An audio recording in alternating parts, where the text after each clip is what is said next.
Les vraies voix Sud Radio, 17h-19h, Frédéric Brindel. Et qu'est-ce que c'est passé vite, ces 15 jours dites de vacances. Alors peut-être comme nous, vous avez travaillé. Mais en tout cas, c'est la dernière. Dès lundi, nous retrouverons et Cécile de Mélibus et Philippe David. Et pour cette dernière, eh bien, ce qu'on a appelé la brochette, mon trio ce soir est aussi très impressionnant. Pour la dernière, nous accueillons Pierre-Yves Martin, consultant. Bonsoir Pierre-Yves. Bonsoir.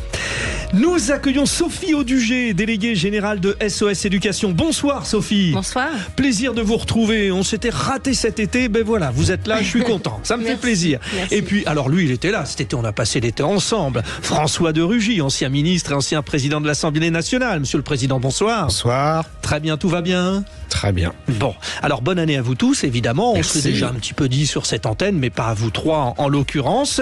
Vous connaissez le principe, vous allez bien sûr réagir sur l'actualité, de beaux sujets aujourd'hui, mais avant tout, fonçons au 0826 300 300, le répondeur de Sud Radio.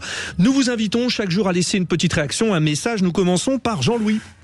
Bonjour, je m'appelle Jean-Louis, je suis médecin dans le sud de la France. Je pense qu'il serait urgent de rajouter sur les certificats de décès le temps qui sépare les premiers symptômes du diagnostic. Ça n'est jamais écrit.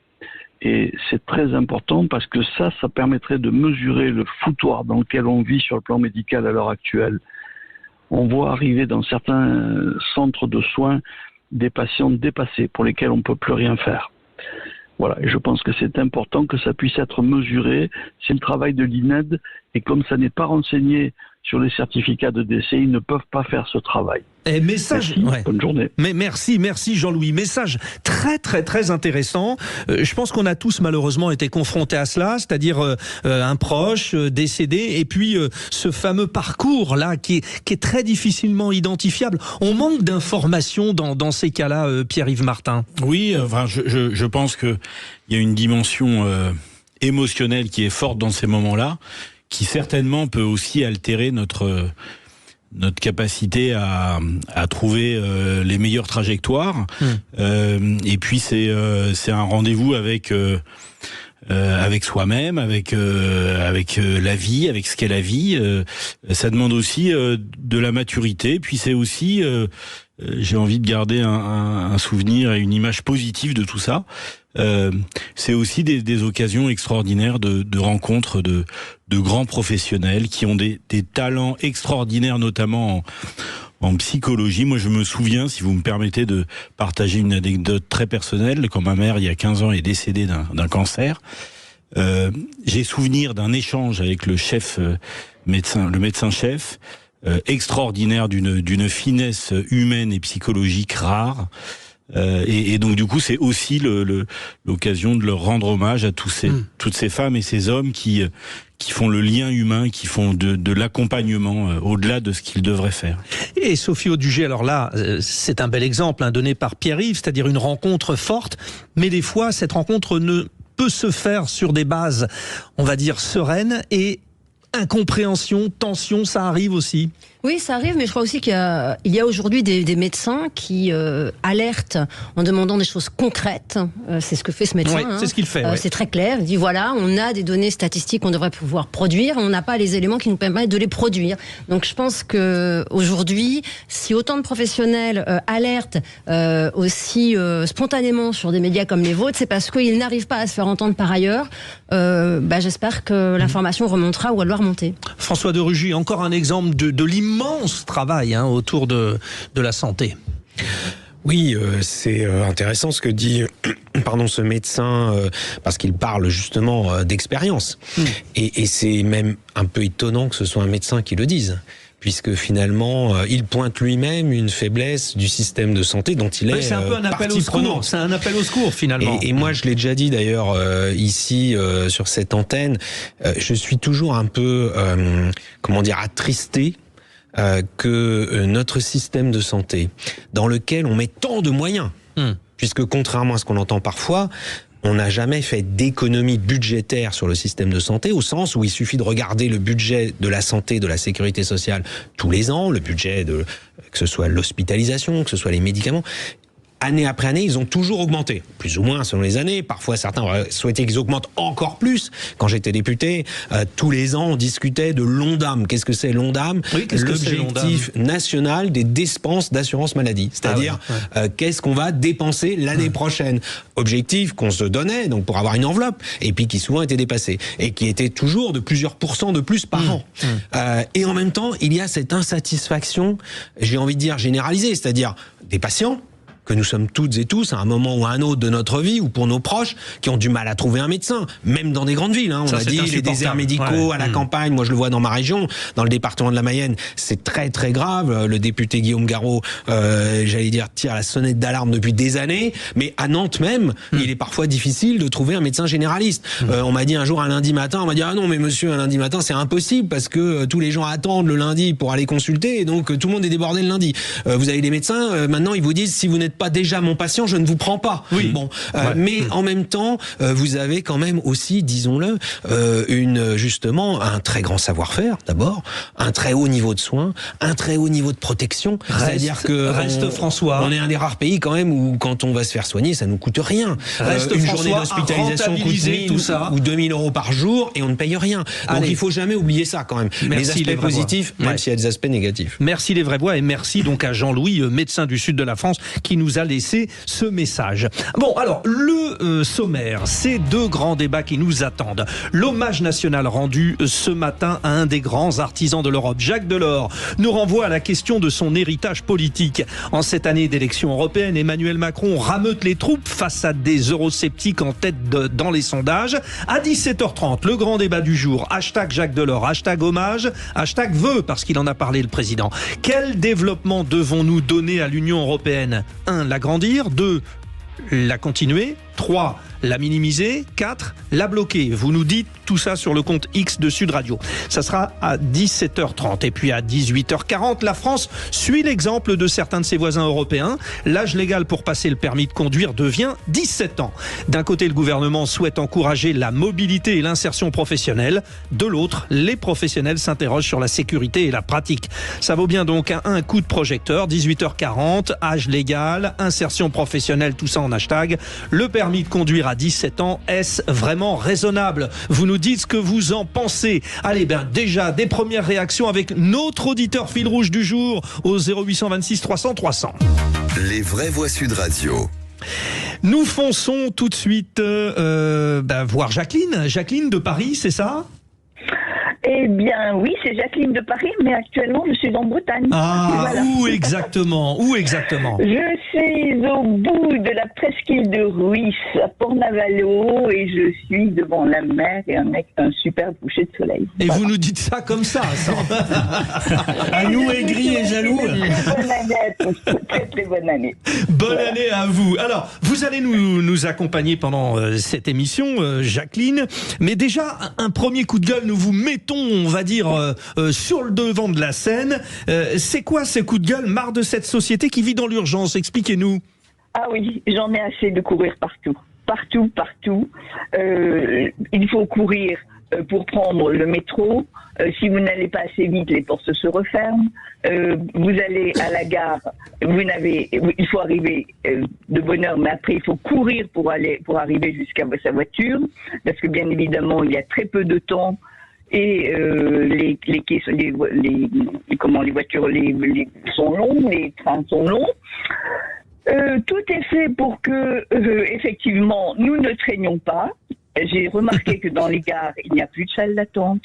Il n'y a plus assez de sièges gratuits. Si vous voulez attendre à la gare maintenant, vous êtes obligé de vous installer à une terrasse de quelque part payante. C'est vrai. Ce que vous dites là, tout de suite, ça nous fait des images. C'est très imagé. Finalement, c'est très radiophonique. Ce que vous êtes en train de dire, Jacqueline. On a tous, mais tout est payant. Je parle même pas d'aller aux toilettes. On est d'accord. Non, même ça. Réaction à ce que vous dites là de nos vraies voix. Rapidement, les vraies voix. François de Rugy, ça sent le passage à la gare Montparnasse de la part de Jacqueline. Elle est partie de Paris, elle est allée en Bretagne. C'est vrai qu'on qu'on va vite. Vous-même, vous allez vite tout le temps, un peu, non? Oui, ouais. mais justement, elle a couru pour ensuite aller contempler les couchers de soleil sur la presqu'île de Ruisse dans le Morbihan. Et donc, voilà. Mais c'est vrai ce qu'elle dit, Jacqueline, je le ressens aussi souvent, de ce paradoxe où on a l'impression qu'on court pour ensuite profiter d'un peu de temps.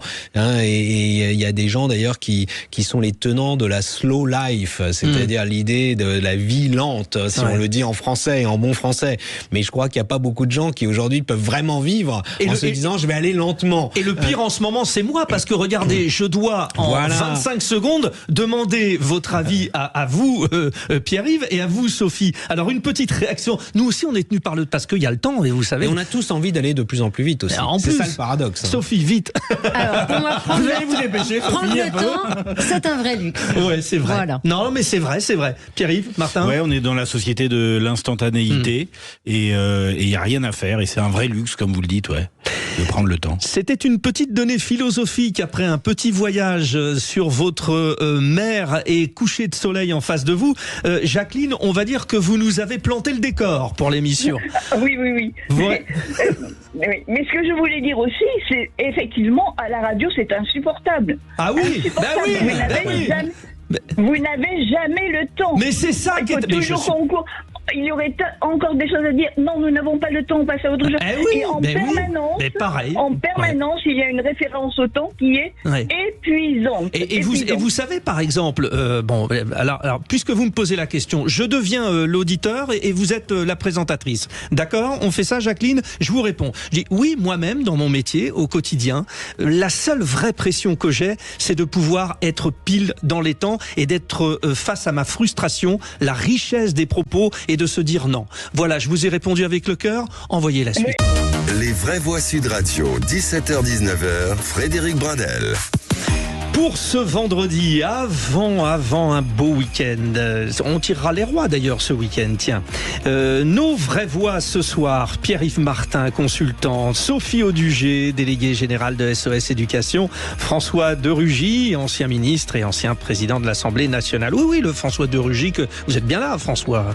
C'est bien moi. C'est bien vous, c'est bien. Ce n'est pas un hologramme. Voilà, dit-il modestement. Sophie, on est bien. SOS Éducation, on rappelle ? Alors SOS Éducation défend une école qui instruit, qui protège les enfants, qui combat les idéologies dans l'école. Bon. Et Pierre-Yves, c'est un incontournable pour les vacances, je ne lâche plus Pierre-Yves Martin. On est d'accord. Bon, c'est le moment du tour de l'actu et on va vous solliciter, vous les auditeurs de Sud Radio, et bien sûr nos 3 vraies voix. Les vraies voix Sud Radio. Pour cette dernière des vraies voix des vacances, vous nous avez réservé, Louis de Kergorlet, un tour d'actualité de qualité avec 3 derniers mots. C'est ce que vous m'avez demandé de dire, donc je vous dis que vous faites de la qualité. Bravo, vous avez du talent. Alors, vos 3 mots, hommage, galette et outsider. Voilà, alors je vais essayer de soigner ma sortie en commençant par évoquer cet hommage vibrant rendu par Emmanuel Macron à Jacques Delors.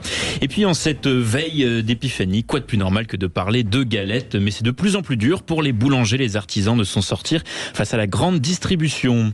Et puis ce week-end, ce n'est pas que l'épiphanie, c'est aussi le retour de la Coupe de France et une petite équipe aura pendant 90 minutes les yeux rivés sur elle, l'équipe de Revel en Haute-Garonne, opposée à l'ogre Paris Saint-Germain. Elle va tout faire pour créer l'exploit. Les vraies voix Sud Radio. Hommage touchant, ce vendredi, le président de la République rendait donc ce qu'on appelle l'hommage national dans la cour des Invalides à Jacques Delors. Hommage vibrant sous les yeux de sa fille Martine Aubry, mais aussi de plusieurs dirigeants européens. Il y a un hommage qui a duré une petite vingtaine de minutes pour celui que beaucoup considèrent comme le père de l'Europe moderne. Et c'est donc logiquement qu'il a débuté par l'Aude à la joie, l'hymne européen. Puis dans une oraison funèbre retraçant le parcours de cet homme fort du socialisme français, le président a tenu à rappeler à quel point Jacques Delors avait toujours choisi une voie compliquée, la sienne. Ce chemin, son chemin, se poursuit. Un chemin difficile, chemin de crête, qui s'éloigne des facilités et des faux semblants, toujours en déséquilibre, et qui tient la nation et l'Europe, la force économique et la justice sociale, le réel et l'idéal ensemble. Enfin réconciliés. Oui, tel fut le chemin intranquille de ce grand Français, de cet honnête homme européen, Jacques Delors. sous les yeux de dirigeants belges, allemands ou encore néerlandais. Emmanuel Macron et hongrois aussi, Viktor Orban, qui était là. A rendu donc ce poignant hommage à Jacques Delors, décédé le 27 décembre dernier. Et s'il a rendu un hommage au chemin fort pris par l'ancien ministre de l'économie, c'est pour mieux aussi se réclamer en filigrane de sa filiation et inviter tout le monde à suivre ses pas. Tout un symbole à quelques mois des élections européennes. Je veux solliciter nos vraies voix, évidemment, sur la personne qui était Jacques Delors. Sophie Audugé, il est l'homme qui a eu le courage de dire non, ou pas le courage, parce qu'il aurait pu dire oui, il pouvait être président de la République, en tout cas se présenter, il n'a pas voulu. Oui, bon après, je ne sais pas si c'est un courage... Ouais, c'est dans les deux sens. Hein. Voilà, dans les deux sens. Hein. Après, c'est vrai que c'est la figure de l'Europe, Europe qui pose quand même un certain nombre de questions aujourd'hui. Il faut quand même le dire, et où parfois on a un peu le sentiment que nos dirigeants mettent un peu plus en avant on va dire un idéal européen que la réalité du fonctionnement de l'Europe aujourd'hui, et on ne se sent pas nécessairement aujourd'hui défendu dans une réalité nationale qui devrait pouvoir trouver sa voie quand même dans notre manière d'être représentée. Et Sophie, je vous sens déjà prête pour le débat de 17h30. C'est ça. François de Rugy, bon, vous avez quitté, on va dire, la vie politique, on va dire même si les responsabilités politiques nationales. Bon. Vous êtes un petit peu inscrit dans ce parcours de Jacques Delors, Oui, moi je l'ai dit quand j'ai appris son décès, j'aurais aimé voter pour lui en 1995, puisque c'est la première élection présidentielle à laquelle j'ai voté. Et j'étais un jeune militant et j'avais suivi, comme beaucoup de Français, cette émission de télévision. Il a fini par dire non. Moi je ne dirais pas que c'était courageux. Là je lui en veux un petit peu, parce que j'aurais aimé qu'il tente. Il n'aurait peut-être pas été élu, mais qu'il tente d'être élu président de la République en 1995. Ça aurait été difficile, il n'aurait peut-être pas eu de majorité. C'est ce qu'il avait dit d'ailleurs comme argument, et c'est intéressant quand on pense à ce qui se passe aujourd'hui. Il avait dit « Je ne veux pas être un roi fainéant qui serait président sans majorité ». Mais au-delà de cela, moi je retiens quand même en effet une très, très grande figure politique, comme il n'y en a pas tant que cela, à la fois française et européenne, parce qu'il ne faut pas oublier, il a été ministre de l'économie et des finances en France, et moi j'estime qu'il a joué un rôle très positif, parce qu'il a remis un peu de réalisme économique dans une majorité qui à l'époque ça partait un peu dans tous les sens, en tout cas qui parfois s'emballait un peu. Et puis dans l'hommage qu'Emmanuel Macron lui a rendu, je trouve que c'était assez factuel, et moi j'ai apprécié que ce soit assez factuel. J'étais avec mon fils dans la voiture, on a écouté, mon fils a 12 ans, on a écouté cet hommage qui a duré 20 minutes, et on avait le récit de sa vie. Et j'ai trouvé que c'était bien, plutôt que de... Bon, il y a toujours un ton un peu emphatique, mais par exemple, à un moment, j'ai appris quelque chose plus personnel. Il a perdu son fils quand il était ministre. Je ne savais pas. Pourtant, je connais Martine Aubry, donc sa fille, et j'ai déjà discuté plusieurs fois avec Martine Aubry, et j'ai pensé en effet à ce moment, et mon fils a senti, il a dit « Ah, il a l'air très ému en parlant de ça ». Pourtant, Emmanuel Macron ne connaissait ni Jacques Delors personnellement, ni évidemment ses enfants. Et j'ai trouvé que c'était bien que l'on passe à la fois sur ces aspects de sa vie personnelle qui n'ont pas toujours été faciles. Un profil politique, Pierre-Yves Martin, assez original, c'est-à-dire qu'il avait les bases de l'homme du peuple sans forcément dégager. Peut-être, non mais peut-être un petit peu un côté le dernier des Mohicans, quoi. Ça fait partie, il faisait partie des derniers, des vrais puristes, j'ai envie de dire, avec une vraie conviction. Et du coup, ce qui est intéressant dans son choix, alors déjà, ce que vous dites, François, c'est tout à fait juste, hein, ce lien entre les conditions sont pas réunies, donc j'y vais pas à l'élection présidentielle, et ce que vit en ce moment notre président est assez troublant, enfin, en tout cas riche d'enseignements. Mais ce qui est à retenir sur cet homme, c'est cette force de conviction, et c'est certainement l'un des derniers, notamment au niveau du sujet de l'Europe, parce qu'aujourd'hui, dans la classe politique française, sans faire d'approche partisane, il n'y a plus de personnes qui incarnent l'Europe, peut-être, qui incarnent l'Europe, qui y croient. Bon, merci en tout cas. C'est vrai que cet hommage et notamment ce discours était très poignant. Alors bon, c'est un petit peu étendu. Allez, on fonce. Louis de Kergorlet. Nous allons passer à un sujet plus réjouissant, celui de l'épiphanie et notamment de la galette des rois. Allez, allez-y. Voilà, exactement. Alors je vous apprends si je vous dis quand même que c'est compliqué pour nos petits boulangers et artisans à cause du coût élevé des matières premières et de l'énergie. Et ce qui agace particulièrement, c'est la concurrence déloyale des grandes surfaces, alors que pourtant les artisans ont tout fait pour que le prix de la galette n'explose pas cette année, malgré malgré les conditions difficiles. Ça, je trouve ça scandaleux. Eux, ces grandes surfaces tuent tous les petits commerces. En prix, on ne peut pas rivaliser avec eux. C'est impossible. Moi, j'invite tous les auditeurs à venir à la boulangerie pour venir manger des bonnes galettes artisanales. Tout est fait sur place. Les garçons derrière travaillent la pâte, travaillent avec le beurre. Ils n'hésitent pas, ils sont là, ils font des heures pour pouvoir sortir des produits. Mais on ne rivalise toujours pas avec les grandes surfaces. Ils cassent les prix, c'est inimaginable. C'est même honteux pour tous les artisans de France. Un témoignage récupéré par notre reporter Mathilde Julien du côté de Sète. Mais oui, que voulez-vous faire face à la concurrence d'un Lidl qui vend ses galettes 4,90 € et qui en plus se permet de glisser dedans des bons d'achat pouvant monter jusqu'à 1 000 €. C'est plus la fève alors. Mais voilà.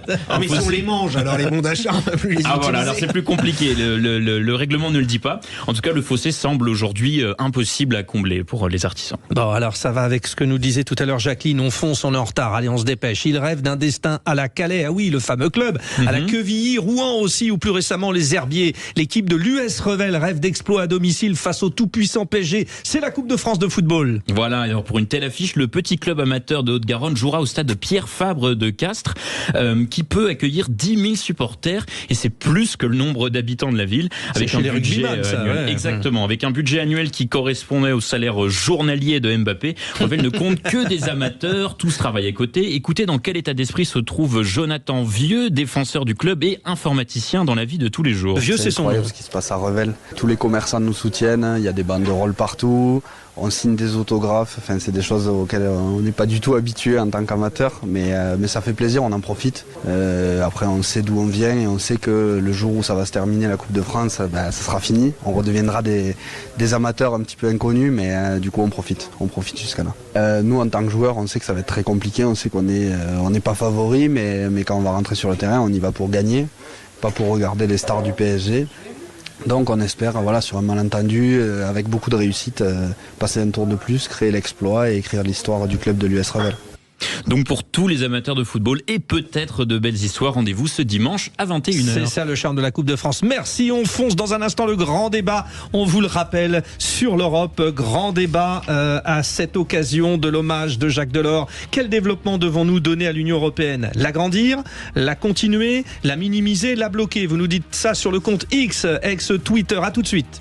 Les vraies voix Sud Radio, 17h-19h, Frédéric Brindel. Les vraies voix, avec des discussions toujours hors antenne. Il y a tellement de débats. D'ailleurs, vous êtes très très très actifs sur le compte X de Sud Radio. On va y revenir dans un instant. Le temps pour moi de vous rappeler que nos 3 vraies voix sont ce soir Pierre-Yves Martin, consultant, Sophie Audugé, déléguée générale de SOS Éducation, François de Rugy, ancien ministre, ancien président de l'Assemblée nationale. Eh bien, il est 17h30, un petit peu passé. Envoyons le débat. Les vraies voix Sud Radio, le grand débat du jour. Ce grand débat du jour, nous sommes attendus dans les urnes le 9 juin prochain pour élire nos députés européens. Et en ce jour d'hommage national à l'un des plus grands acteurs français de la construction européenne, Jacques Delors, il convient de s'interroger avec vous, les auditeurs de Sud Radio, sur la suite que nous voulons donner à la construction européenne en mouvement permanent. Élargissement, immigration, unité économique, militaire, culturelle, comment et à quelle vitesse avancer? D'où notre question du jour. Hashtag Jacques Delors, hashtag hommage, hashtag vœux. Quel développement devons-nous donner à l'Union européenne? 1. L'agrandir. 2. La continuer. 3. La minimiser. 4. La bloquer. Et alors? Ça réagit, je vous le disais. Qu'est-ce qu'on fait les vraies voix? Je vous donne tout de suite la tendance. Alors ça peut encore bouger, mais on peut dire que vous êtes déjà très nombreux à dire la bloquer, tenez-vous bien, à 88%. La minimiser à 9%. La continuer à 2%, l'agrandir à 0%. À 1. Il en reste un. Je pense que c'est un Ukrainien notamment qui salue évidemment nos amis ukrainiens pour qui on a une vraie pensée amicale et affectueuse.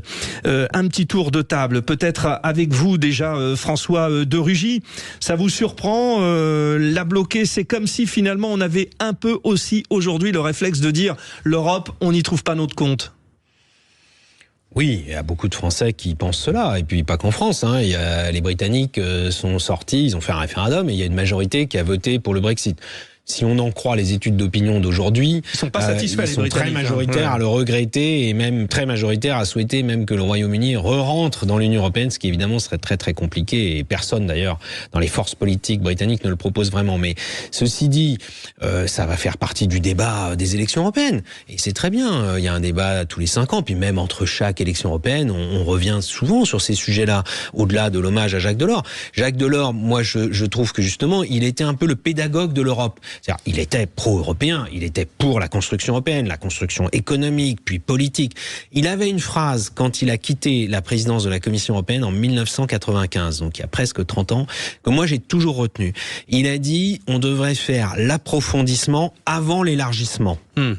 Et malheureusement, de mon point de vue, on a fait l'élargissement avant l'approfondissement. D'où ce manque de pédagogie finalement. Et d'où surtout cette difficulté à faire fonctionner l'Europe à 27, autrefois à 28, parce qu'évidemment il y a tellement d'avis divergents avec 27 pays. Mais de son époque, c'était à 12 aussi. Hein, c'était à 12. Est-ce que justement, François, pour agrémenter ce que vous dites, parce que ça va venir vraiment en appui, écoutez ce document, c'était Jacques Delors. Peu de temps avant qu'il nous quitte, d'ailleurs, il avait été interrogé par nos confrères de France 2. Écoutez-le. C'est avant tout un manque d'état d'esprit. J'allais dire, mais on me dira que je suis catho, un manque d'âme. Et par moments, l'âme revient et ça a permis pendant mes 10 ans d'obtenir des avancées considérables. Mais l'âme n'est pas toujours là. Vous voyez, ça vient complètement en appui de ce que vous disiez, François. Je continue le tour de table, mais je reviens vous revoir. Sophie Audugé, d'accord avec ce constat? On n'a peut-être plus les personnalité politique pour nous la faire comprendre, ou c'est bien plus profond que ça? Je pense que ce qu'évoque Jacques Delors à l'instant est effectivement le constat que font les Français, c'est-à-dire qu'on ne retrouve pas une âme européenne, une identité européenne, une culture européenne. On n'a pas réussi à constituer ça.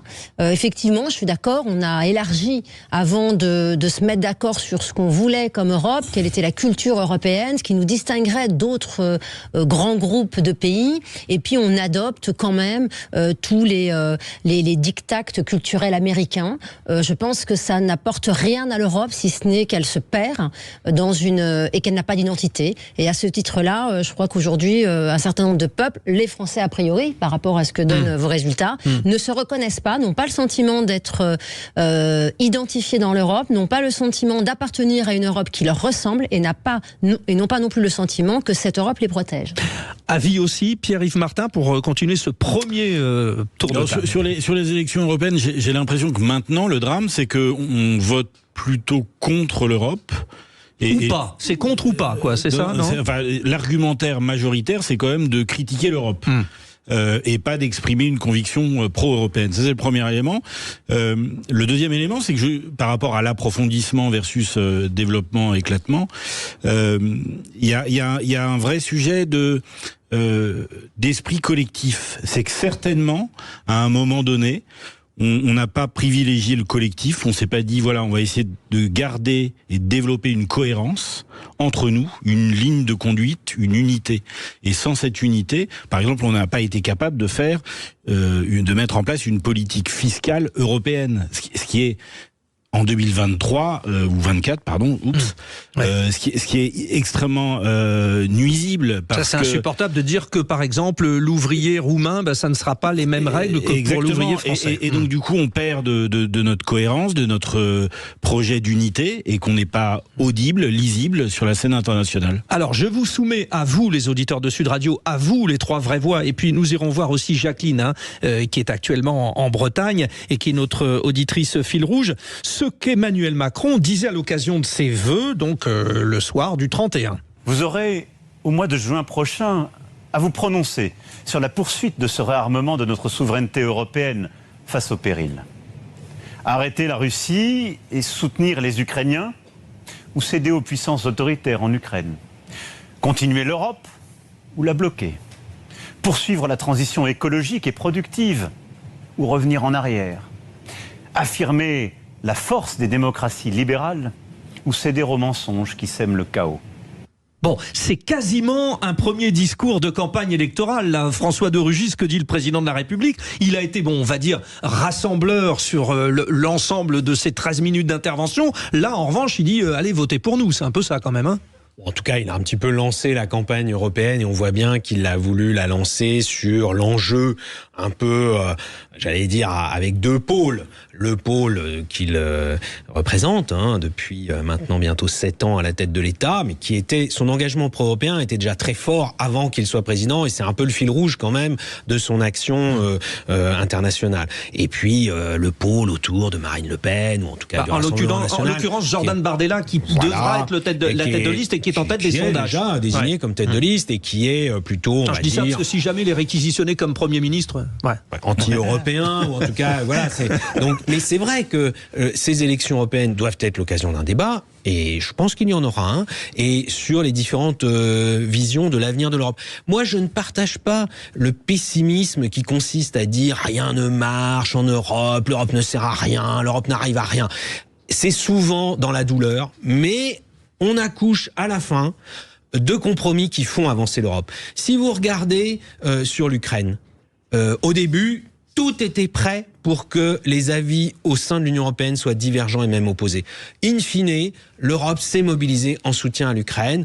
Les États-Unis aussi. Face aux ambitions impérialistes de Poutine. Quand il y a eu la crise financière, quand il y a eu la crise Covid, on a trouvé aussi des solutions, des sursauts d'ailleurs, des choses qu'on n'avait jamais envisagées avant, on y est arrivé. Moi, j'ai mené, quand j'étais ministre de l'écologie, la négociation sur les émissions de CO2 des voitures. C'est pareil, on me disait, vous n'y arriverez jamais, entre l'Allemagne qui était contre, qui voulait rien faire, contrairement à ce que disent beaucoup de médias français, l'Allemagne ne tire pas dans le sens de l'écologie au sein de l'Union européenne. Non, avec les centrales à charbon, on a clairement dit, les médias disent pas, ils disent aussi. On a trouvé un compromis, mais ce compromis, c'est celui-là qui aujourd'hui tire l'industrie européenne et même, disons-le, l'industrie automobile mondiale dans le sens de la conversion vers la voiture électrique. Donc voilà, il y a de nombreux exemples qui montrent qu'on avance. Pro-européen. Quelque chose me dit que Sophie Audugé. Alors peut-être par exemple, on va dire, on juxtapose cette Union européenne face aux ambitions impérialistes de Vladimir Poutine et ce sujet de l'immigration qui menace de faire imploser l'Europe, par exemple. Oui, non, mais moi, j'avoue que j'ai énormément de problèmes quand j'entends Emmanuel Macron avec un discours qui est extrêmement binaire, c'est-à-dire en gros, vous êtes d'accord avec lui, vous êtes dans le camp du bien, vous n'êtes pas d'accord avec lui, vous êtes dans le camp des méchants. Oui, ça faisait un peu campagne. Je trouve ça quand même, au-delà de la campagne, c'est même soit vous êtes un abruti, si vous n'êtes pas d'accord avec moi, soit vous êtes à peu près sensé, vous êtes d'accord avec moi. Je pense qu'il faut arrêter de prendre les Français pour des imbéciles quand vous avez 80% ou 90% d'une population qui ne comprend pas l'intérêt qu'elle a à être dans l'Europe, c'est qu'à un moment les gouvernements... Attendez, c'est pas 80 ou 90%, arrêtez. Il y a une large majorité de Français qui est pour l'euro, par exemple. Non, mais attendez, alors c'était pas le cas il y a 20 ans. 80, c'est pas un repère, mais continuez, Sophie Audugé. Non, là c'est une consultation auprès de nos auditeurs. On peut. Mais attendez, c'est comme quand vous dites que 40% des gens qui ont élu Marine Le Pen n'ont pas leur mot à dire sur rien. Je veux dire, faut arrêter. On est dans une démocratie, on n'est pas dans une démocratie. La démocratie, ils ont des députés à l'Assemblée nationale. Mais et au Parlement européen. Attendez, écoutez, franchement, si l'Europe montrait à tout le monde qu'elle fonctionne bien, je veux dire, vous pensez franchement que les Français seraient contre? Je veux dire, vous pensez que les Français sont assez idiots pour vouloir ce qui est contraire à leur intérêt? Les Français sont partagés. Les Français sont partagés. Non, mais quand vous dites, on voit que du pessimisme. Non, mais on peut aussi considérer que les résultats de l'Europe aujourd'hui ne sont pas probants et que aujourd'hui, nos gouvernants doivent nous prouver, notamment avant des élections européennes, qu'il y a des intérêts pour les Français à soutenir l'Europe. C'est quand même leur rôle. Ça va être ça le sujet de la campagne européenne. Non, mais il y a quand même beaucoup d'argent qui est investi dans l'Europe et c'est normal que les Français demandent des comptes. Il y a aussi beaucoup d'argent de l'Europe qui vient partout sur nos territoires en France. Par exemple, que serait l'agriculture française sans la politique agricole commune? Je veux bien qu'on rentre là-dedans, mais je suis pas sûr qu'on ait le temps de traiter. Face à face, Sophie Audugé, François de Rugy et le sage Pierre-Yves Martin qui va intervenir. Et notre auditrice, tout comme vous les auditeurs, appelez au 0826 300 300. Jacqueline, depuis la Bretagne, même si elle est parisienne. Jacqueline, alors vous, sur cette Union européenne, on a donné quelques pistes, l'agrandir, la continuer, la minimiser, la bloquer. Vous appuyez sur quel bouton, vous? Oui. Alors, donc moi je voulais dire que on a parlé de Jacques Delors, donc l'Européen. Je n'ai pas entendu dire qu'on lui devait aussi la loi sur la formation continue. Et j'ai organisé beaucoup de formations et j'ai pu, grâce à la loi, grâce à Jacques Delors, à la fois donc monter ces formations et d'autre part bénéficier des financements européens. ce qui nous a permis de monter des formations de qualité, parce que l'Europe doublait les fonds que mettait la France. Ouais. Oui, vous allez un peu dans le sens de ce que disait François de Rugy, c'est-à-dire qu'il y a des acquis quand même pour cette Europe. Vous dites quoi, vous donc? L'agrandir, la continuer, la minimiser, la bloquer? Moi, je souhaiterais qu'on l'agrandisse encore, mais qu'on approfondisse aussi. C'est-à-dire que c'est beaucoup de travail pour ceux qui sont au Parlement européen. Et, voilà, il faut vraiment avancer. Par exemple, l'Ukraine, bien évidemment, qu'il faut qu'on l'intègre, mais l'Ukraine, la Suède, la Finlande, mais alors la Suède et la Finlande, c'est autre chose. C'est l'accession à l'OTAN. Mais pour ceux qui font pour ceux qui font demande pour l'Union européenne, il y a l'Ukraine effectivement, il y a la Moldavie qui pourrait se retrouver un peu dans ce cas de figure. Parlons aussi de la Bosnie-Herzégovine et plus généralement de ceux qui restent des pays de l'ex-Yougoslavie, à savoir Serbie, Monténégro, etc., etc. Bon, justement, voilà, merci. Oui, Jacqueline. Oui, allez-y. Il reste beaucoup de travail à nos députés pour mettre en place des règles qui permettent à la fois de préserver les acquis actuels, mais également d'avancer et d'avoir une meilleure organisation. Par exemple, sur le plan militaire, nous n'avons pas de force européenne, et ça me paraîtrait important que nous soyons organisés sur ce plan-là. Merci Jacqueline. Le sage, donc Pierre-Yves Martin, vous répond. J'ai gagné une médaille. Oui, sur l'agrandissement, c'est une vraie question, l'agrandissement, parce que ça fait peur. C'est-à-dire s'entendre à 27, on l'a vu, c'est pas simple. Hein. Juste pour revenir en introduction sur le discours de notre cher président de la République, en l'écoutant là, en écoutant le petit récit que vous avez diffusé, en fait, je me suis posé la question, et donc du coup je rejoins un peu je crois rejoindre le propos de Sophie. Est-ce que c'est compréhensible? Est-ce que c'est audible ce qu'il raconte? C'est très emphatique, c'est très beau, c'est très bien écrit, c'est formidable. Mais en fait, concrètement, la personne qui est sur le territoire français ou européen entend ce discours. Est-ce que ça va l'éclairer sur l'Europe? Je crois pas. Et je pense, deuxième élément, et là vous y verrez plein de sagesse, j'espère en tout cas. Ça, j'en suis persuadé.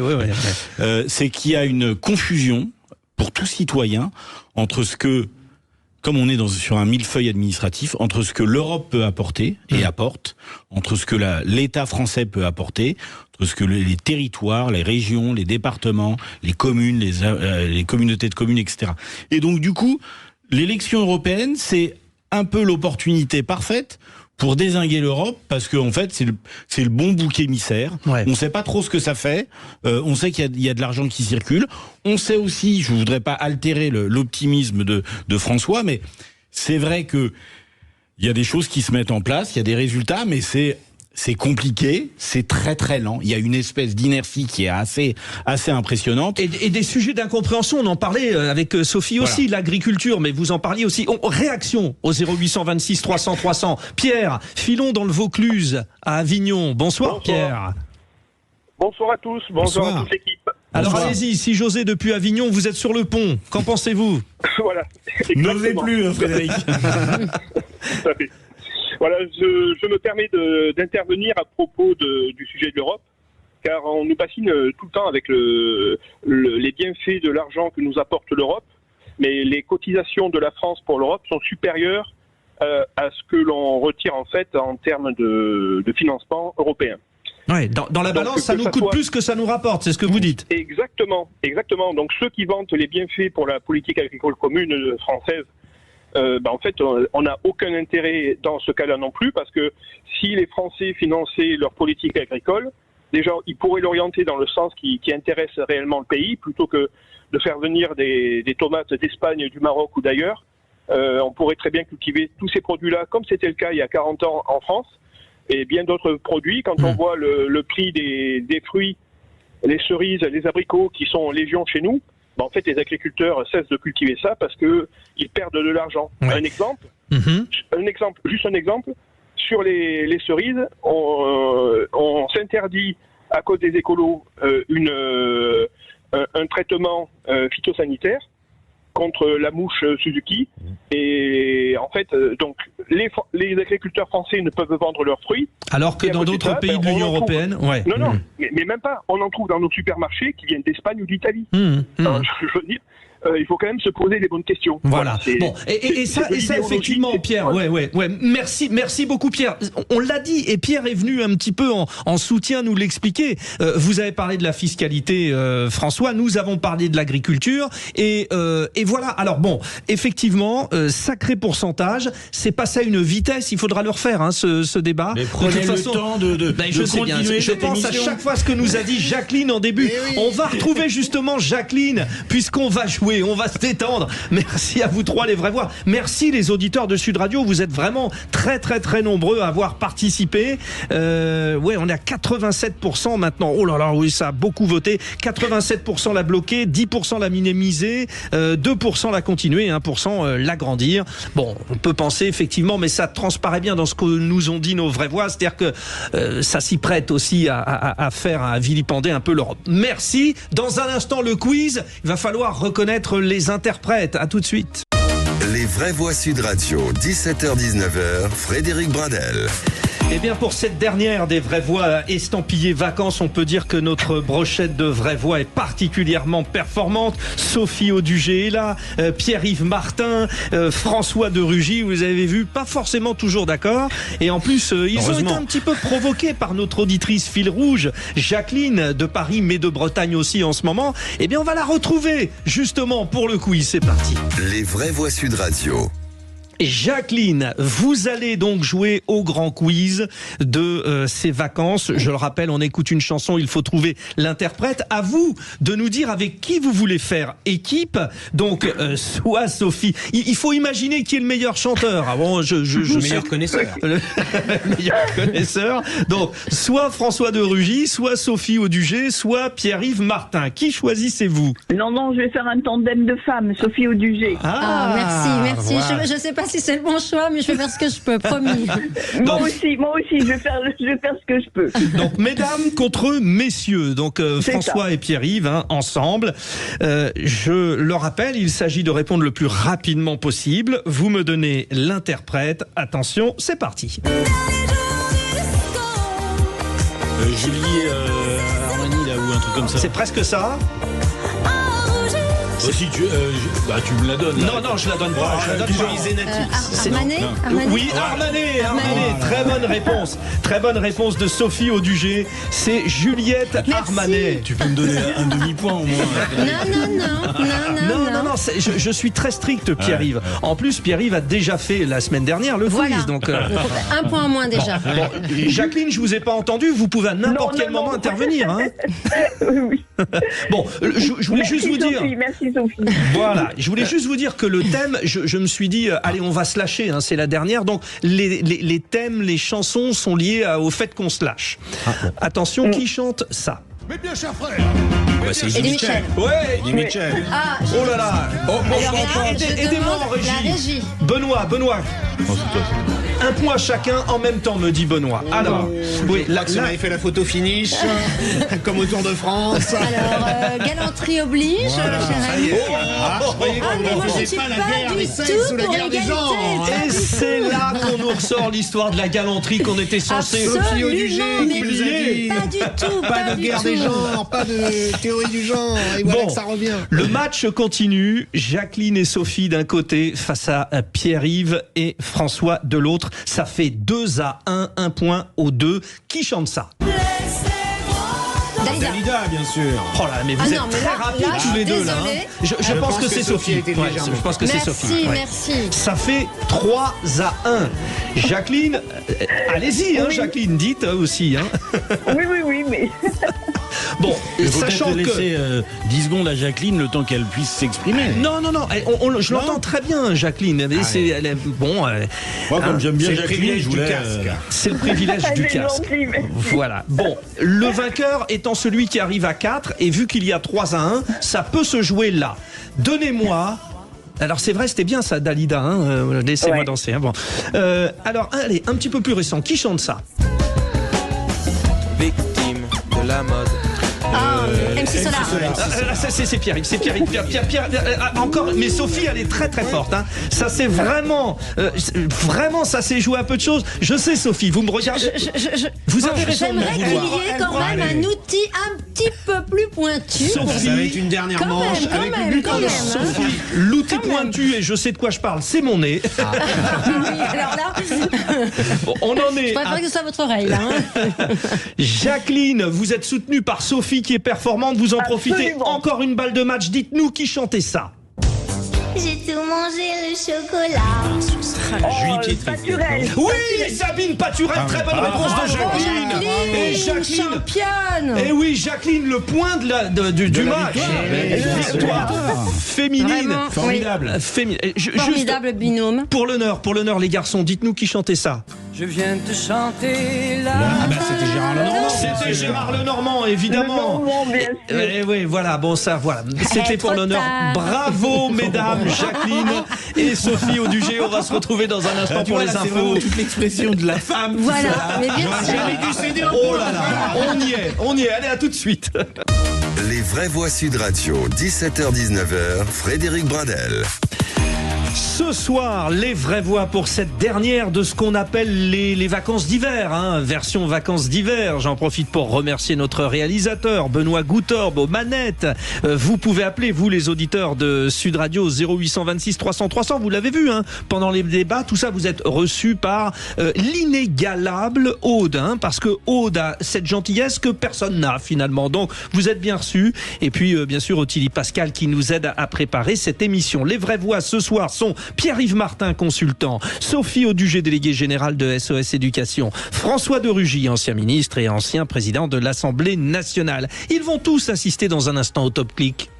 Les vraies voix Sud Radio, c'est le Top Click. Eh oui, pour sa dernière aussi, c'est un plaisir d'être avec vous, Louis de Kergorlet, pendant cet hiver de vacances. C'est le mot à la mode en ce moment, remaniement. Et une des ministres à peine arrivée, Agnès Firmin-Lebaudot, continue d'enchaîner les polémiques. Ah oui, on se souvient donc de cette polémique pour la nouvelle ministre de la Santé, aujourd'hui sous le coup d'une enquête pour avoir accepté 20 000 € des laboratoires Urgo. Et bien la nouvelle polémique, puisqu'Agnès Firmin-Lebaudot a visité hier l'Institut Jérôme Lejeune, un institut qui se spécialise notamment dans la recherche sur la trisomie 21.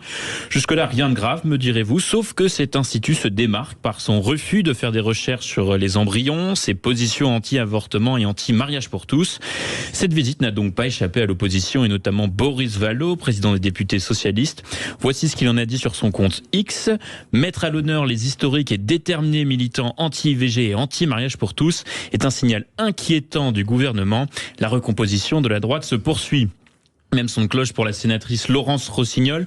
Petit message d'adieu de la ministre. Je vais bientôt quitter mon poste, mais les anti-IVG pourront toujours compter sur moi. Donc si on ne sait pas encore ce que réserve l'avenir pour Agnès Firmin-Lebaudot au sein du gouvernement, elle s'est tout de même défendue sur son compte Twitter. Cette visite s'inscrivait dans le cadre de la labellisation en centre de compétences déficience intellectuelle rare de l'Institut Lejeune et d'ajouter « Mes positions sur la PMA, l'IVG dans la Constitution et la fin de vie sont connues ». Elle a fini par ajouter l'importance d'échanger des idées avec ceux dont on ne partage pas les opinions, des arguments qui n'ont pas vraiment convaincu. Et pour rappel, l'Institut Jérôme Lejeune est reconnu d'utilité publique depuis 1996. Oui, alors c'est particulier. Je voulais juste revenir avec vous, les vraies voix.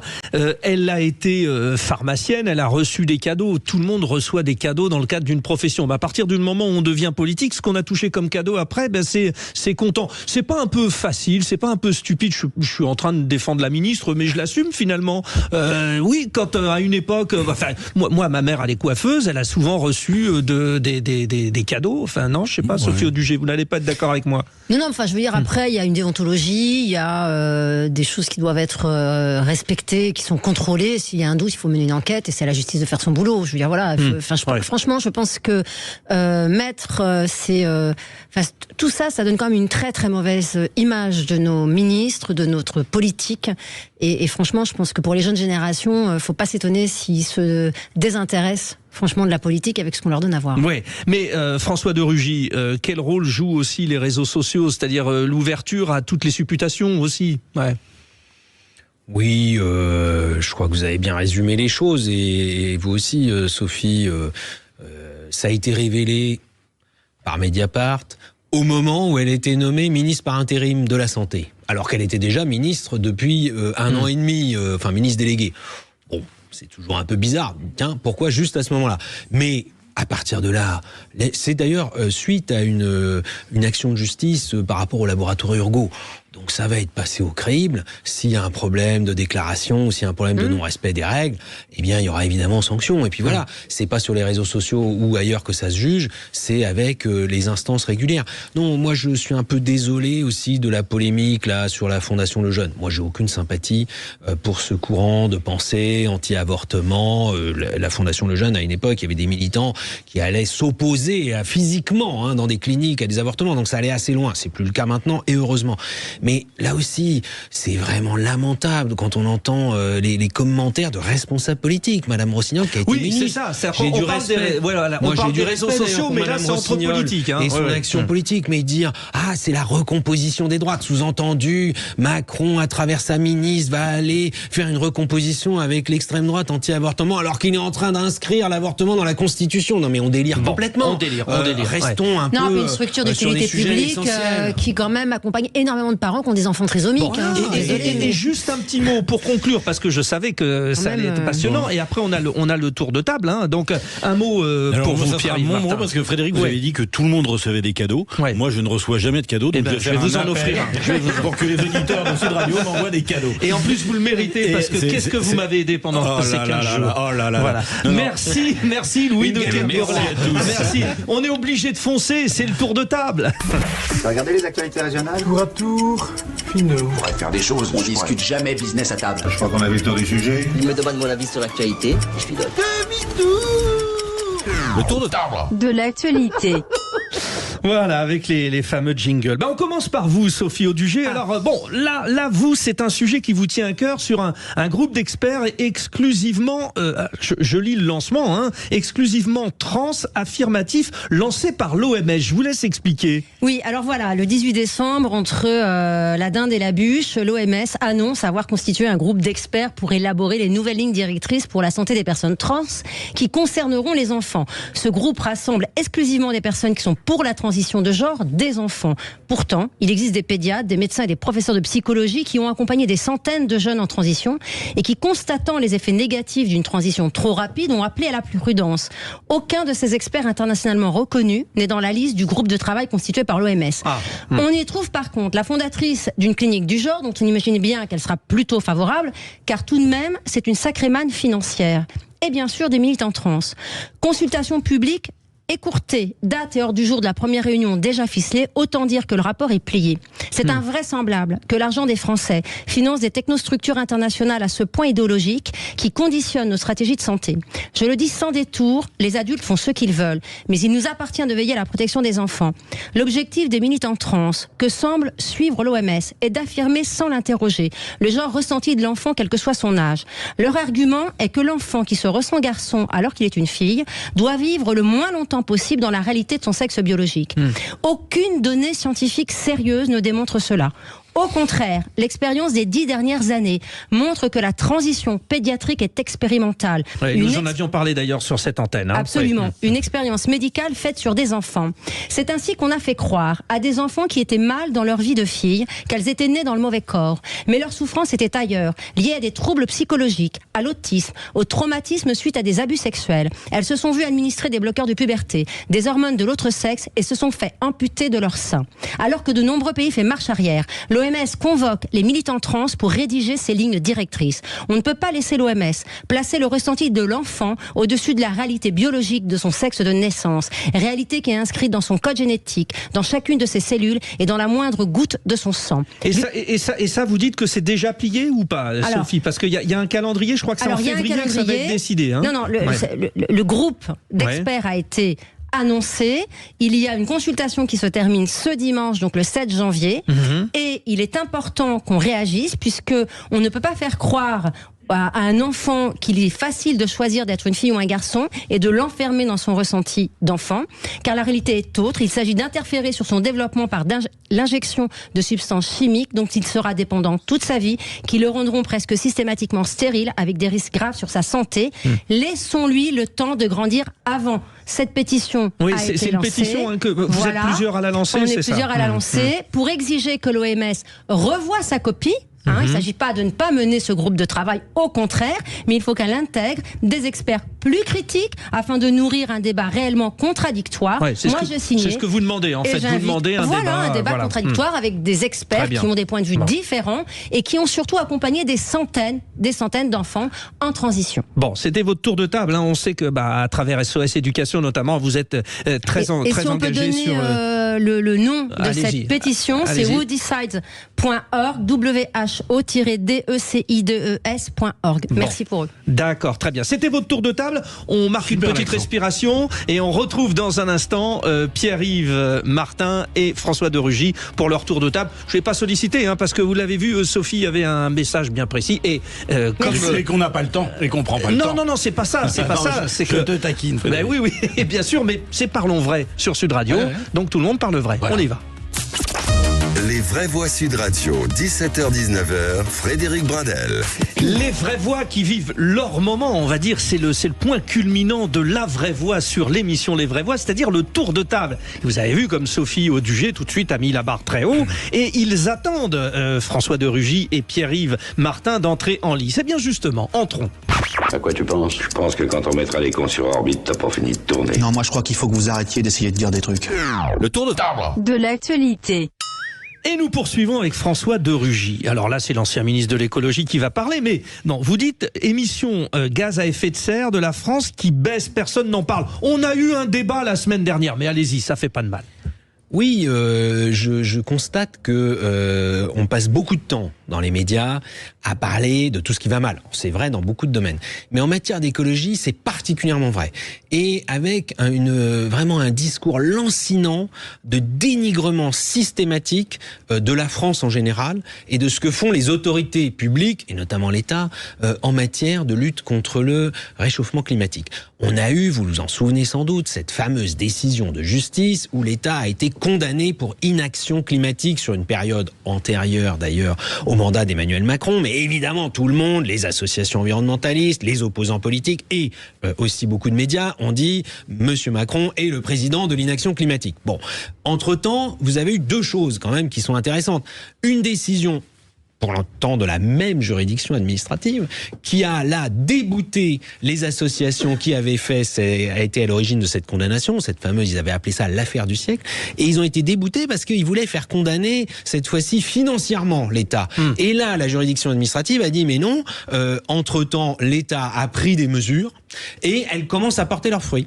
Et on a eu un chiffre qui a été donné à la fin de l'année, alors qui porte pour l'instant sur 3 trimestres de 2023, mais on n'imagine pas que la tendance s'inverse complètement en 3 mois à la fin de l'année. Restons sur ces 3 trimestres. Et qui donne une tendance de baisse des émissions de gaz à effet de serre pour la France de 4,5% ou 4,6% en 2023.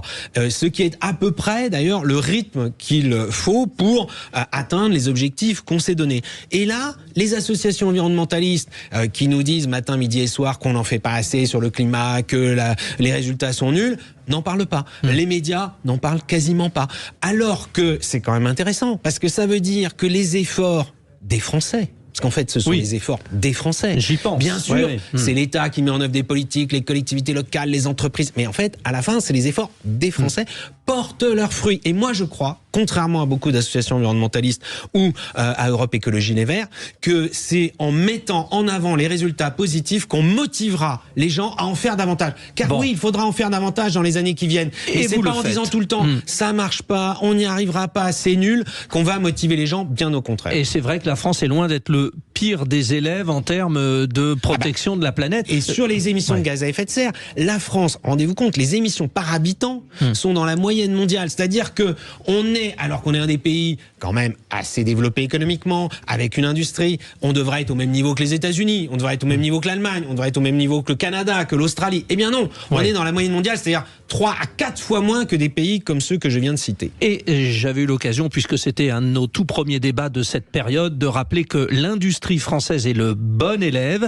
et que nous sommes encore quand même un petit peu à la trêve concernant les transports, pour être totalement complet. Merci, cher François de Rugy, ça prenait toute sa saveur, un ancien ministre de l'écologie qui évoquait cela. Et nous arrivons donc maintenant au tour de table de Pierre-Yves Martin. Pierre-Yves Martin, alors là, vous êtes à fond dans l'actualité, et si l'affaire Delon n'était qu'une banale histoire familiale. Nous vous écoutons. C'est bien près du micro. Hein, tout à fait. En fait, c'est parce que je rêverais d'être ministre de la famille, et comme je sais qu'il y a un remaniement très prochainement, je vais tenter ma chance en espérant qu'Emmanuel Macron écoute les vraies voix, ce dont je suis absolument quasiment sûr. Évidemment. Voilà, en fait, ça me chagrine toujours ces histoires de bataille familiale exposée médiatiquement. J'ai toujours beaucoup de mal à comprendre. Donc du coup, je suis parti du constat qu'effectivement, il y avait une petite différence entre la famille Delon et les autres familles, c'est que tout le monde n'a pas la chance ou la particularité d'avoir Alain Delon dans sa famille. Mais ça... Quand on regarde un petit peu ce qui se passe, finalement, c'est des histoires toutes simples. Des histoires. On l'a tous connu, hein, sur des périodes pré-décès, post-décès. Des histoires finalement d'émotions, de ressentis. C'est le ressenti des enfants qui parlent, à savoir, j'ai l'impression que mes parents, mon papa, ma maman, m'a aimé un peu moins ou beaucoup moins que mes frères et sœurs. J'ai été exposé plus durement à la vie que lui. Il y a une publicité qui s'en amuse d'ailleurs. Qui est assez bien faite. Et donc du coup, j'ai vraiment cette impression que finalement on est juste sur de l'émotion qui s'exprime un peu maladroitement, peut-être sur un écho un peu élastique et un peu infini. Mais je me suis dit finalement c'est partout pareil.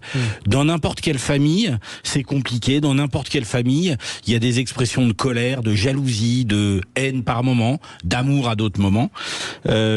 Et finalement, je me suis dit que finalement la famille était certainement la plus belle des aventures humaines, mais aussi le sujet le plus sensible. Et en fait, en 2024, on parle jamais de famille. Enfin, j'ai l'impression qu'on ne parle jamais de famille, alors que c'est un corps, c'est une unité vivante qui est complexe, qui a ses règles, qui a ses systémies permanentes, voilà, et qu'on devrait peut-être prêter plus attention à cette famille. Et c'est l'actualité, parce qu'on a eu les repas familiaux de Noël. En tout cas, ce matin, le président a évoqué que Jacques Delors partait avec sa médaille du négociateur. Vous partirez avec votre médaille de la sagesse, je vous le dis. Hein. Super, merci. Pierre-Yves Martin, peut-être une réaction sur ce qui vient d'être dit par Pierre-Yves. Vous, Sophie, c'est vrai que bon, on comprend la souffrance du fils Anthony Delon, de la fille aussi. Bon, mais ça ne regarde que finalement. Hein. Après, je trouve ça intéressant votre exposé, parce qu'effectivement, on voit bien que d'une affaire qui paraît un peu anecdotique, médiatique, etc., on peut avoir une analyse beaucoup plus poussée sur ce qu'est la famille, sur la place de la famille dans l'existence, etc. Et d'ailleurs, dans les derniers résultats PISA, je ne suis pas psychorigide sur l'éducation, mais dans les derniers résultats PISA, il y a une forte corrélation entre le bien-être dans la famille de l'enfant et ses résultats scolaires. Donc évidemment que la famille est un élément important dans la vie de chacun de nous. Et après, c'est vrai que je suis assez... Moi, ce qui m'a beaucoup troublée, c'est que j'avais beaucoup d'empathie pour Alain Delon, qu'on a vu sur des photos dans une situation très très dégradée. Ouais. Et je me suis demandé si lui aurait eu envie qu'on le voit comme ça. On l'expose comme ça. C'est pas parce qu'il l'entend. Il entend tout ça. En une petite dizaine de secondes, désolé, cher François, mais une réaction ? Oui, moi je partage ce qui a été dit.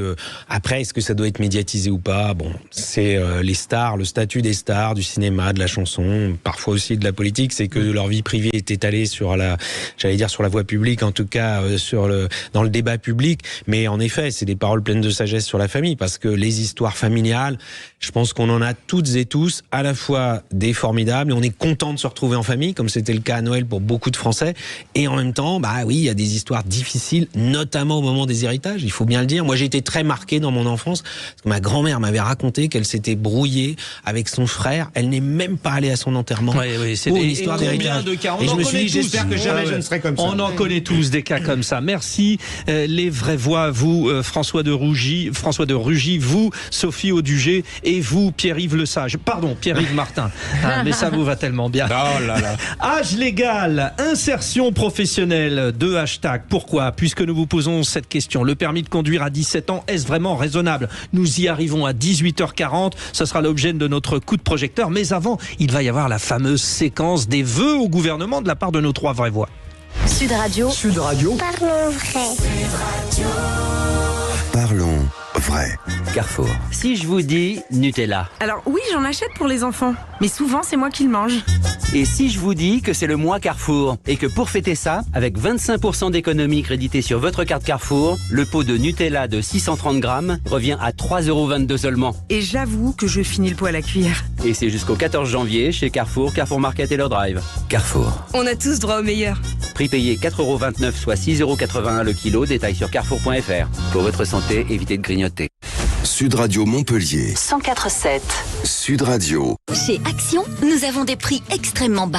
Du café en grains Palazzo pour seulement 7,49 €. Quoi ? C'est vraiment pas cher. Et 3 paires de soquettes Lotto en coton responsable pour seulement 2,28 €. Sais-tu que nous achetons uniquement du coton responsable ? Waouh ! Responsable et pas cher. Pour plus de prix extrêmement bas, rendez-vous en magasin ou sur l'appli. Action, petit prix, grand sourire. Bienvenue aux gourmands qui rêvent d'une vraie bonne galette des rois sans y passer leur budget. Et aux petits et grands enfants qui comptent bien y trouver la fève. En ce moment chez Picard, retrouvez notre collection de galettes prêtes à cuire, comme notre galette des rois à la frangipane pour 6 personnes à seulement 6,99 €. Et pour profiter de la livraison à domicile ou du click and collect, rendez-vous sur picard.fr et l'appli Picard. Picard, pour le bon et le meilleur. 600 grammes, soit 11,65 € le kilo. Pour votre santé, évitez de grignoter. TF1. Le bar Le Mistral ouvre ses portes pour de nouvelles aventures. Nouveaux quartiers, nouvelles habitudes et nouveaux voisins, la vie repart de plus belle pour vos héros préférés. Ne manquez pas votre nouvelle série quotidienne Plus belle la vie, encore plus belle, dès lundi 8 janvier à 13h40 sur TF1 et en streaming sur TF1+. On peut penser qu'un influenceur va nous aider à choisir notre voiture. Ou on peut décider de faire confiance à plus de 800 000 conducteurs de Dacia Sandero. Dacia Sandero, la voiture la plus vendue aux particuliers depuis 8 ans en France, à partir de 11 990 €, est à découvrir pendant les jours essentiels du 11 au 15 janvier. Prix conseillé pour Dacia Sandero Essentiel SE 65/9 hors option selon tarif 2223 du 5 décembre 2023. Source 3A Data au 1er janvier 2024, conditions sur dacia.fr. Au quotidien, prenez les transports en commun. Mais U, peut-on tenter de gagner jusqu'à 100 € carte U? Oh, ça c'est gentil, fallait pas. J'ai pas dit que je vous les donnais. Si vous voulez gagner, il faut participer au grand jeu. Alors rendez-vous dans votre magasin U et sur courseU.com du 3 au 21 janvier pour participer au grand jeu de la quinzaine des prix ultra bas. Des 25 € d'achat et ou l'achat d'un produit partenaire, sur présentation de votre carte U, obtenez un ticket à gratter pour tenter de gagner des lots de 2, 5, voire 100 € carte U. U, commerçant autrement. Jeu avec obligation d'achat réservé aux clients carte U jusqu'au 21 janvier inclus, selon ouverture de votre magasin. Conditions et règlements complets sur magasin-u.com. Les vraies voix Sud Radio, 17h-19h, Frédéric Brindel. C'est l'exercice de cette première semaine de l'année 2024 dans les vraies voix. L'exercice que nous proposons à nos vraies voix. Et si vous aviez la possibilité de dire directement au gouvernement ce que vous avez envie de leur dire, alors certains le peuvent. Je pense que François de Rugy doit avoir encore ses contacts, bien sûr. Bon, Sophie Audugé également qui est présente avec nous, Pierre-Yves Martin. Que demandez-vous au gouvernement pour 2024 ? C'est l'exercice auquel vous vous prêtez. Les vraies voix Sud Radio.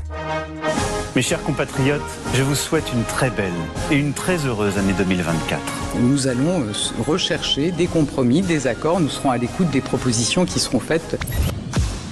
Alors, à l'écoute des propositions, par qui commençons-nous ? Eh bien, allez, Pierre-Yves Martin, vous demandez au gouvernement une feuille de route portée par une offre d'engagement du gouvernement sur les sujets clés. Développez, monsieur. Oui, d'accord, merci. En fait, alors, certainement parce que je ne suis pas dans le sérail du milieu politique, mais je trouve que quand un gouvernement se met en place, il n'y a pas de feuille de route. On ne sait pas, grosso modo, ce qui va se passer dans les 6 mois, 12 prochains mois. Alors, il y a le calendrier parlementaire, où il y a des projets de loi qui sont dessinés.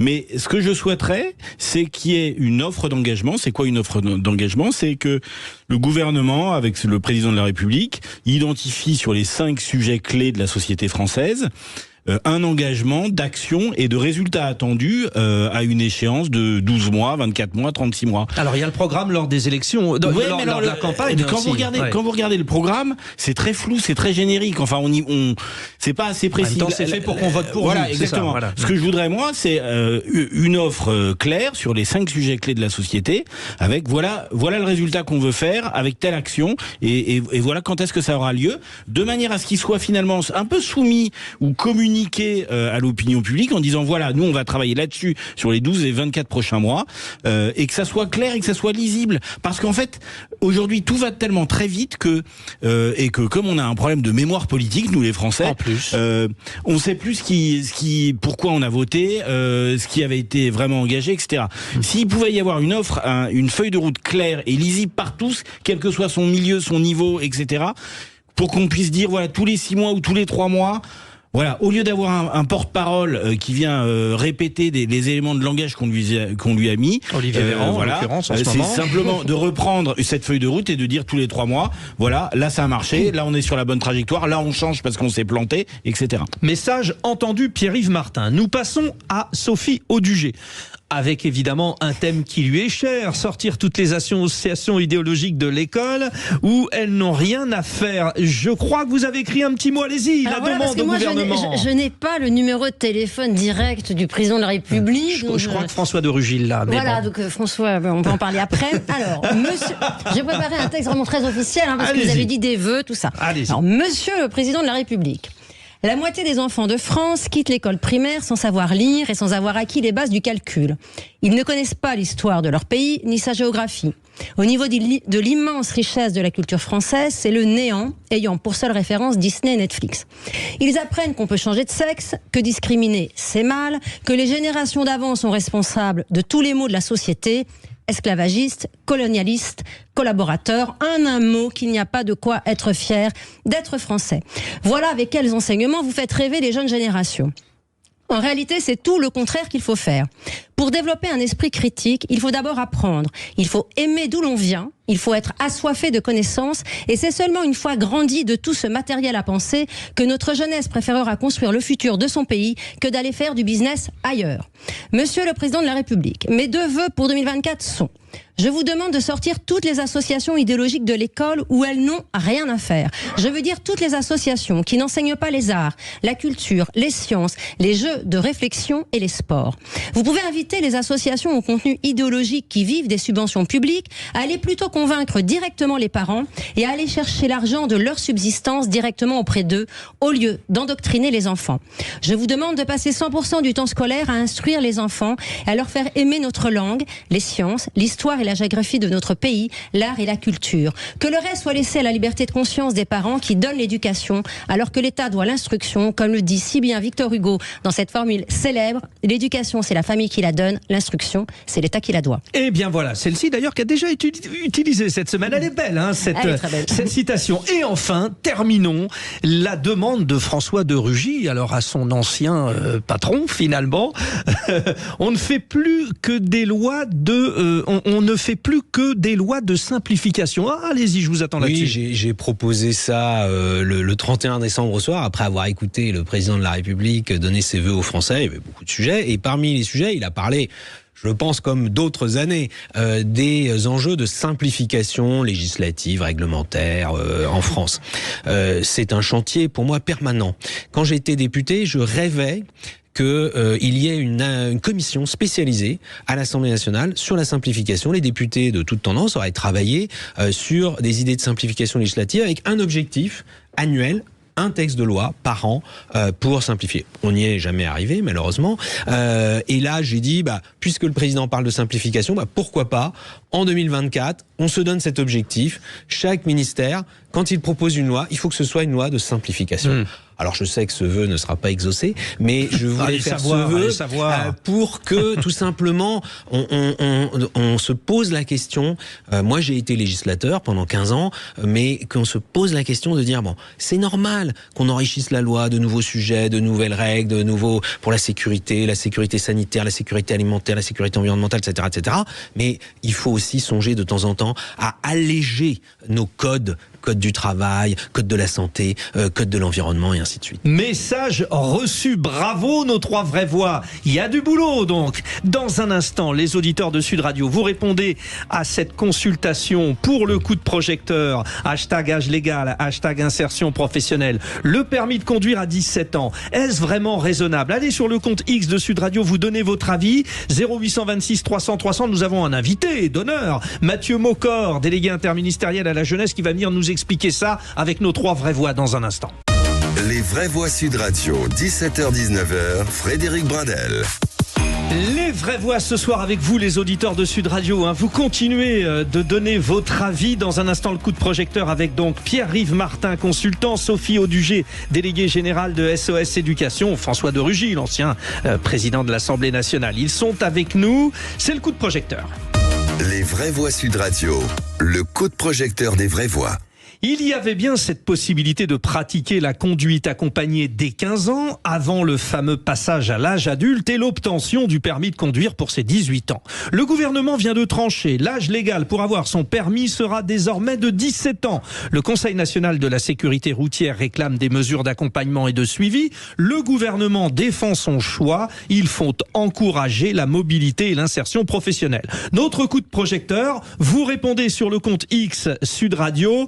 Réagissez à cette question. Qu'en pensez-vous? Le permis de conduire à 17 ans, est-ce vraiment raisonnable? Pour l'instant, vous dites non à 78%. Mathieu Maucor, le délégué interministériel à la jeunesse, est avec nous. Bonsoir Mathieu Maucor. Bonsoir Frédéric Brindel, merci de me recevoir. C'est un grand plaisir. Vous allez nous expliquer un petit peu ce qui a motivé ça. Je voudrais juste quand même que nos 3 vraies voix, mais très rapidement, nous disent déjà un premier sentiment. 17 ans, permis de conduire, Sophie Audugé? Alors je pense pas que ça va changer la face du monde. Je pense que le problème, c'est surtout le coût de l'essence, le coût des voitures, et puis également d'avoir un inspecteur qui puisse faire passer le permis de conduire. Non, mais j'y réponds. C'est pas parce que la réponse ne vous convient pas, monsieur, que je n'y réponds pas. C'est très bien. Non, mais on parle pas du prix de l'essence, on parle du permis à 17 ans. C'est une réponse pour les enfants à 17 ans d'avoir le permis avant. Je vous dis, s'ils peuvent pas se payer une voiture ni payer l'essence qui va avec, je vois pas en quoi ça va augmenter leur mobilité. Surtout c'est pas à 18 ans, c'est le même problème à 18 ans. S'il vous plaît, c'était la réponse de François de Rugy. Je vais faire le président de l'Assemblée nationale maintenant, moi. Taisez-vous, monsieur le député. Bon, c'était la réponse de ce... Non, mais c'est justement, je viens de dire que je jouais le rôle. Bon, alors maintenant, votre point de vue, François de Rugy, très rapidement. 17 ans, oui ou non? Moi, justement, j'aurais aimé, d'un point de vue éducatif, je ne sais pas si c'est bien ou pas. Vous critiquez Sophie. Je réponds à votre question. Oui. Je dis, maintenant que c'est lancé, il y a d'autres pays où c'est même 16 ans, aux États-Unis, dans certains États, eh bien, je dis, prenons le parti de le faire pendant 5 ans. Et au bout de 5 ans, parce qu'il faut avoir un peu de recul, ça s'appelle une expérimentation. On évalue le résultat. Est-ce qu'il y a plus d'accidents ou pas? Est-ce qu'il y a plus de jeunes qui s'en saisissent ou pas? Je viens vous revoir. Au bout de 5 ans, on attend 5 ans, pas au bout de 5 mois, parce que ça sert à rien. D'accord. Et on prend ce temps de l'expérimentation. Réponse de Pierre-Yves Martin maintenant. Plutôt oui. Plutôt oui. Alors, vous avez entendu Mathieu Maucor. Toujours la sagesse. Déjà, ça déclenche les passions. Ce débat enflammé. Et nos auditeurs ont tendance à dire non. Pourquoi déjà ce choix ? Alors ce choix, c'est les jeunes eux-mêmes qui l'ont formulé. On a fait un exercice de consultation des jeunes assez poussé entre janvier et juin de l'année 2023, il y a quelques mois, qui s'appelait le Conseil national de la refondation des jeunes. Et c'est une proposition qui est ressortie de manière assez unanime, notamment chez les jeunes en zone rurale ou périurbaine, qui n'ont pas forcément des réseaux de transport en commun qui sont très développés. Et puis il y a aussi 2 catégories de jeunes qui nous l'ont réclamé, c'est les apprentis et les jeunes en lycée professionnel, parce que c'est 2 catégories de jeunes qui ont à faire pas mal de stages ou de formations pendant leurs années entre 16 et 18 ans. Qui ne sont pas couverts par le fameux bus qui emmène sur le chemin du... Exactement. Alors ça, premier argument, justement, réagissez. Sophie Audugé, le fait que ce soit des jeunes qui proposent, c'est bien ou c'est pas bien? Parce que est-ce qu'ils ont le recul du coup pour choisir? Non, mais après, les jeunes, à partir du moment où on peut leur donner la possibilité d'accéder plutôt à quelque chose qui est limité normalement à l'âge de la majorité, ils sont plutôt contents, puisqu'on les aide à grandir et ils aime ça. Voilà. Donc ça, on va dire que c'est un principe assez courant.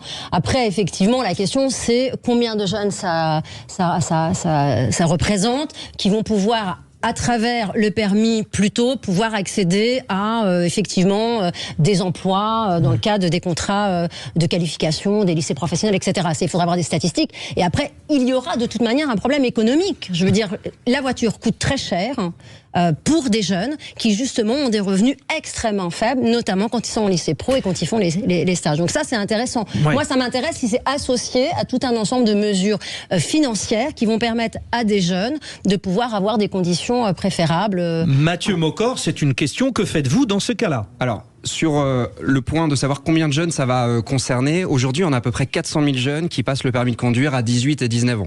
Donc ce qu'on anticipe, c'est qu'il y en a qui vont justement anticiper leur passage, et donc on pense qu'on va avoir à peu près 100 000 examens à 17 ans du permis de conduire cette année, ce qui veut dire avec les taux de réussite du permis de conduire qu'il y a à peu près 60 000 permis qui vont être délivrés à 17 ans cette année. Ça, c'est les infrastructures, ça fait du boulot en plus pour les inspecteurs. Pour les inspecteurs, je suis pas sûr qu'il y ait des ça fait du boulot en plus pour les inspecteurs, mais on augmente d'autant en fait le nombre d'inspecteurs et d'examinateurs cette année du permis de conduire.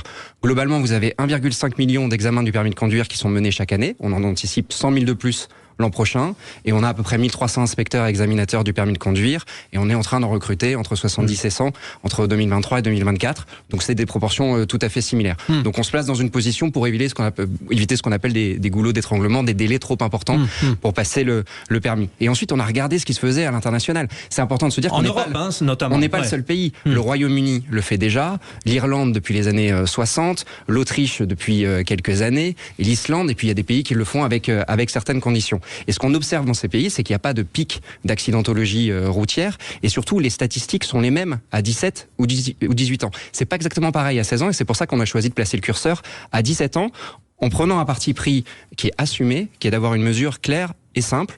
Et moi, je rejoins François de Rugy. Évidemment qu'on l'évaluera dans quelques années 5 ans, sur base de ce qu'on observera. Ce qui veut dire qu'il faut avoir le courage d'arrêter si jamais ça marche pas. Ça, il faut avoir. Et moi, je voudrais dire une chose supplémentaire qui ira peut-être dans le sens de Sophie Audugé. En revanche, je pense qu'il faut pas laisser entendre qu'on va indéfiniment baisser l'âge auquel on peut accéder à certaines responsabilités, parce que c'est une lourde responsabilité de conduire un véhicule sur la route.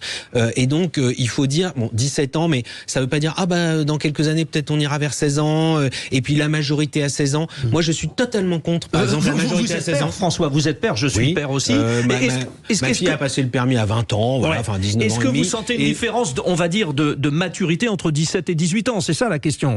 Il peut y en avoir. Mais après, pas forcément. On sait bien que c'est pas tous les jeunes ne sont pas... n'ont pas tous avoir le même niveau de développement de maturité. Voilà, donc il faut bien fixer quand même un âge. Moi, je trouve ça bien d'essayer.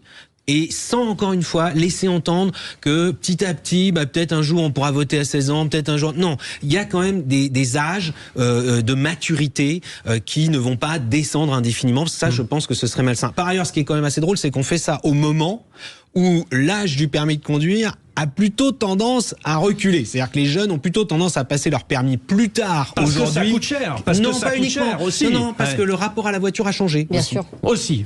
Oui, ça c'est vrai. Je suis d'accord avec vous. C'est vrai dans les villes, c'est un peu moins vrai en zone rurale ou périurbaine. Tout à fait. Mathieu Mocor, on parlait de cette question de maturité, 17-18 ans. Mais est-ce qu'il y a des mesures d'accompagnement finalement pour savoir si la maturité elle est là ou pas? Mais ça marche aussi pour 18 ans d'ailleurs. Oui, exactement. En fait, quand on regarde les statistiques d'accidentologie, en fait, on a une tranche 18-24 ans qui est un peu plus accidentogène que les autres tranches d'âge. Mais par contre, vraiment, dans les autres pays, entre 17 et 18 ans, parce que c'est vraiment ça le juge de paix, il n'y a pas de différence. On n'a pas de raison objective de dire à 17 ans, on vous refuse le permis de conduire. Par contre, à 18 ans, on vous l'accorde. Et on a d'autant moins de raisons objectives que l'examen du permis de conduire reste évidemment le même pour les jeunes à 17 ans, et qu'en plus ensuite, pour avoir un véhicule, ils vont devoir être assurés civilement, et l'assurance va devoir être prise par leurs parents, puisqu'ils ne sont pas majeurs civilement. Donc il y a entre guillemets une deuxième corde de rappel et de sécurité. Oui, ça c'est pas évident. Qui fait qu'on a, voilà. Donc on s'est mis dans une position où vraiment il y a le maximum de rigueur. Et j'ajoute un dernier point qu'on n'évoque pas très souvent, c'est qu'il y a aussi des jeunes qui conduisent en ce moment sur des 2 roues, des scooters, où là les niveaux d'accidentologie sont de l'ordre de 20 fois plus élevés qu'en voiture, et qui vont désormais conduire avec une voiture aussi. Et donc ça, pour le coup, l'effet, on est sûr, en termes de sécurité routière, qui sera très positif. Pierre-Yves Martin, ça répond à un vrai besoin économique aussi, c'est ça, vous, qui vous intéresse ou... Moi, ce qui m'intéresse, c'est pour les zones rurales. Parce que je trouve qu'il y a il y a un vrai besoin, une vraie traduction Alors que c'est vrai qu'en environnement urbain, la relation à la voiture est complètement changée, et donc du coup ça va être certainement plus compliqué. Et puis peut-être le dernier élément, c'est de profiter du coup de cette évolution, de cette réforme, pour investiguer aussi sur la manière dont le permis, les procédures du contrôle et d'examen de permis de conduire sont passées. Oh oui. J'y connais rien du tout, mais j'ai un petit peu l'impression que ça pourrait être optimisé. Et donc si on pouvait aussi profiter de ce moment-là pour mettre un peu d'huile dans les mécaniques, ça serait parfait. Et là, pour le coup, c'est pas une question de jeune ou pas jeune, parce que ceux qui n'ont pas compris que quand on arrive à un rond-point, on laisse passer, hein, parce que il rentre là. Bon, mais Mathieu Mocor. Ça dépend du rond-point. Oui, évidemment. S'il y a un cédé le passage, François de Rugy, s'il y a un cédé le passage, je cède. Voilà. Mais à Paris, par exemple, beaucoup de ronds-points sans céder le passage, avec priorité à droite. Et alors, il me vient une question, Mathieu Mocor, quid de cette fameuse voiture sans permis? Du coup, vous n'avez pas développé ça avec les jeunes? Non, parce qu'en fait, les voitures sans permis, elles sont bridées. En réalité, ça vous permet pas de faire des déplacements très longs. En gros, vous faites des déplacements de 10-15 km, mais pas davantage. Et quand vous recherchez notamment un emploi ou un stage, il est assez fréquent que vous ayez à faire des déplacements qui sont plus importants. Il y a une statistique qui est assez parlante. Un jeune sur 2 nous dit qu'il a dû, à un moment donné dans sa vie, refuser un emploi ou une formation à cause d'un problème de mobilité. Ça, effectivement, donc vraiment le sujet il est là. Et pour revenir sur ce que disait Pierre-Yves tout à l'heure sur l'accompagnement en termes de procédure, on a fait quelque chose en septembre dernier, par exemple sur le code de la route, qui était un peu trop compliqué et qui du coup posait un problème de pédagogie et de facilité de passage pour ceux qui le passaient. On a revu toutes les questions et on a essayé de simplifier leur expression, pas évidemment de simplifier les questions. Mais vous savez, on a vous tous... l'avez fait, vous, Mathieu? Alors moi, il y a quand même quelques années. Moi, vous savez, mon histoire personnelle, moi j'ai grandi à Chinon, en Touraine, et j'ai passé mon permis littéralement 10 jours après mes 18 ans. Il y a aussi une part d'histoire personnelle qui explique moi, mon attachement à ça, parce que en fait, c'était le passeport à la fois de liberté et d'insertion professionnelle là où j'étais. Le fameux symbole, symbole. Merci. Donc bon, effectivement, 77% des auditeurs de Sud Radio disent non, c'est pas raisonnable. En tout cas, merci d'être venu au nom du gouvernement nous en parler dans les vraies voix. Voilà, les vraies voix de ces vacances se terminent. Vraiment, je voudrais remercier toutes les équipes de Patrick Roger, parce que ça a été exceptionnel. Merci à nos vraies voix qui me suivent à chaque fois là qu'on est en vacances, et vous en faites partie. C'était un vrai plaisir. Gros bisous à Cécile de Minibus et à Philippe David qui reviennent lundi. Merci à vous tous. Dans un instant, les infos.